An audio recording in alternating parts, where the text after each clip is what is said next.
Assalamu alaikum masu sauraro.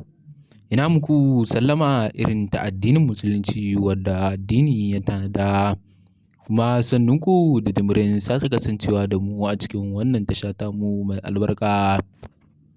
Inda kuka ji cewa shugaban jam'iyyar NNPP wato Rabi'u Musa Kwankwaso ya yi ziyarar sirri ga Dr. Abdullahi Umar Ganduje shugaban fati domin sulhunta wannan kujera da ake niyyar karɓewa Abba Kabir Abawa Gawuna.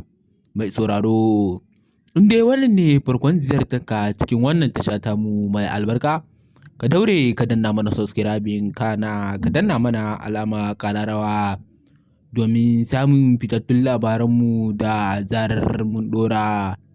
Inda Kwankwason ya fito yana gaya wa Ganduje ba komai ne ya sa ya kawo mai wannan ziyara ba sai dai sulhunta wannan kujera da ake ƙoƙarin karɓewa Abba za a bawa Gawuna. To abin da ya sa gaskiya yana neman alfarma wadda bai taɓa neman alfarma a wajen Ganduje ba, inda yake cewa gaskiya ya kamata Ganduje ya sa baki a bisa wannan takara da ake so a bawa Gawuna.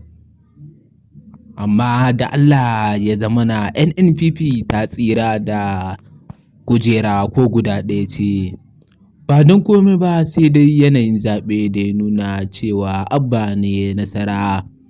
Amma ya san sabida yanayin hukunci na shari'a wato an gano wata matsala daga wajen Abba, amma yana neman alfarma daga wajen shugaban fati domin ya tattauna da masu yanke wannan hukunci na tabbatar da Gawuna, domin cewa Abba ne ya yi nasara a wannan zaɓe. Amma kuma ana tunanin cewa gaskiya ba lallai Ganduje ya aminta da wannan magana da Kwankwaso ya kai mai har zuwa fadarsa ta shugaban fati ba, domin cewa suna da bambancin ƙungiya. Amma wannan abu da Kwankwaso ya taɓa yi gaskiya bai taɓa yi wa wani ɗan siyasa shi ba, domin cewa duk siyasar da zai yi yana kafa ta ne da hujja, kuma in ya nasara shi ya nasara. Amma ga yanayin yanda kujerar ta kaya ga Abba ga kuma Gawuna, inda in dai shugaban fatin ya tsaya wato Ganduje in dai ya tsaya ya jajirce a bisa a bawa Abban za a bawa Abban, amma ba a tunanin hakan za ta faru.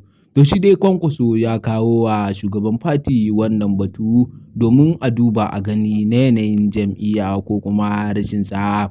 Mai sauraro, ka ci gaba da bibiyar mu a cikin wannan tasha tamu ta Duniyar Labarai domin sanar da kai